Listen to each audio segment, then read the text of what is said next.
আমাকে ধরবেন না, দেখেন আপনি।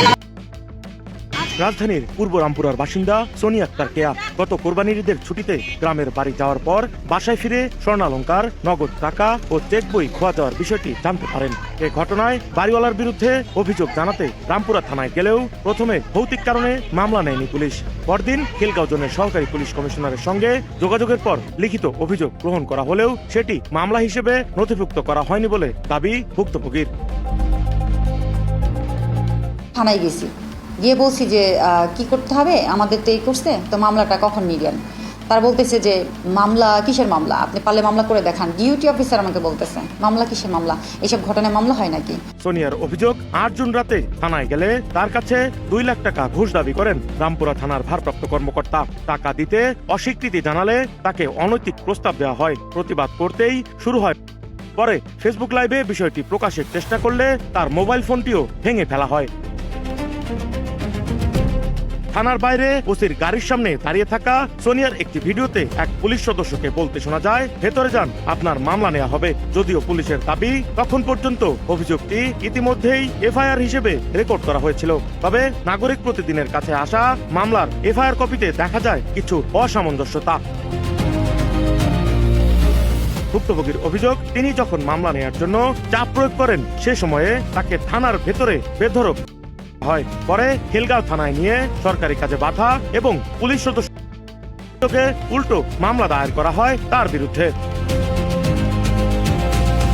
আমি একটা নারী ছুট্টে মামলা করতে গিয়েছিলাম, আমি একটা নারী হয়েছি, সেটার বিচার চাইতে গিয়ে উল্টা আমার ইজ্জত হারাইতে হইল, আমার সব কিছু দেখাইতে হইল বাংলাদেশকে। আমার নামে মামলা দিল, আমাকে কাশিমপুর চালান করলো। মানে তার সর্বোচ্চ ক্ষমতা সে প্রয়োগ করছে। সে আমার কাছে ২ লাখ টাকা দাবি করে। আচ্ছা, আমি ২ লাখ টাকা তাকে কেন দেব? ওসি দাবি করে, ওসির সাথে যেটা ছিল তদন্ত ওসি, সে বলে ২ লাখ টাকা দিলে এই মামলা নেওয়া হবে, কারণ একটা বাড়িওয়ালার অনেক ক্ষমতা থাকে। পর্যায়ে তিনি অচেতন হয়ে পড়েন। শারীরিক অবস্থার অবনতি হলে তাকে মুগদা মেডিকেল কলেজ হাসপাতালে নেওয়া হয়। তবে ভুক্তভোগী কেয়ার অভিযোগটি কিভাবে মামলায় কনভার্ট হলো সেটি জানেন না তিনি নিজেও। আমি যে মামলা করার জন্য যাচ্ছিলাম সেই মামলাটা তারা করে, কিন্তু সেই মামলাটা কিভাবে করলো? আমি তো কোনো এজাহারই রেডি করি না, তাহলে সে কিভাবে মামলা করলো? কেয়ার বক্তব্যের সাথে পাওয়া গেল কিছু সামঞ্জস্যতা। এফআইআর কপিতে খোদ বাদীর স্বাক্ষরই নেই। এছাড়া তিনি ৬ তারিখে যে অভিযোগটি করেছিলেন সেই অভিযোগের কপিতেই তড়িঘড়ি করে কলম দিয়ে কাটাছেঁড়া করে এজাহার দায়েরের প্রমাণ এটি। পরদিন সকালে আদালতের মাধ্যমে ভুক্তভোগী কেয়াকে কারাগারে পাঠানো হলে ২ দিন কারা হাসপাতালেও চিকিৎসা নিতে হয় তাকে। ৭ দিন কারাভোগের পর জামিনে মুক্তি পান সোনিয়া আক্তার কেয়া।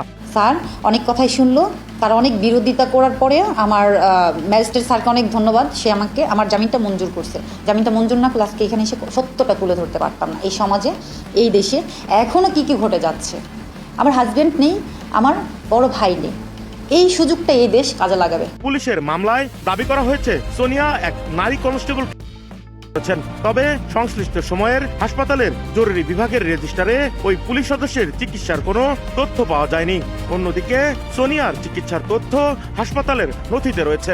দায়িত্বে থাকা চিকিৎসকও জানিয়েছেন তার শরীরের বিভিন্ন স্থানে হচ্ছিল। অন্যদিকে এসব অভিযোগ অস্বীকার করেছেন রামপুরা থানার ভারপ্রাপ্ত কর্মকর্তা মোহাম্মদ জাহাঙ্গীর হোসেন। তার দাবি, ওই নারী থানায় বিশৃঙ্খলা সৃষ্টির চেষ্টা করেন এবং এক নারী পুলিশ সদস্য। যদিও গণমাধ্যমের পক্ষ থেকে সিসিটিভি ফুটেজ দেখানোর অনুরোধ জানানো হলেও তা প্রকাশ করা হয়নি। এ ঘটনায় পুলিশ সদর দপ্তরে লিখিত অভিযোগ দিয়েছেন সোনিয়া আক্তার কেয়া। ডিএমপির ঊর্ধ্বতন কর্মকর্তারা জানিয়েছেন অভিযোগের সত্যতা যাচাই করে প্রয়োজনীয় আইনানুগ ব্যবস্থা নেওয়া হবে। অভিযোগ ও পাল্টা অভিযোগের এই ঘটনায় তদন্তের দিকে এখন নজর সবার। পুলিশের বিরুদ্ধে ওঠা অভিযোগ কতটা সত্য আর মামলার নেপথ্যে কি ঘটেছে সেটি এখন তদন্তে বেরিয়ে আসার অপেক্ষা।